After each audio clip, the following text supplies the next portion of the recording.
Ito yung favorite spot natin sa Breakwater dito sa may SBMA.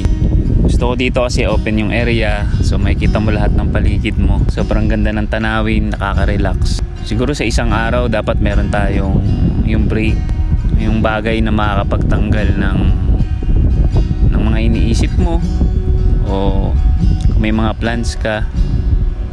So hanap kayo ng ganong oras kung saan makakaramdam kayo ng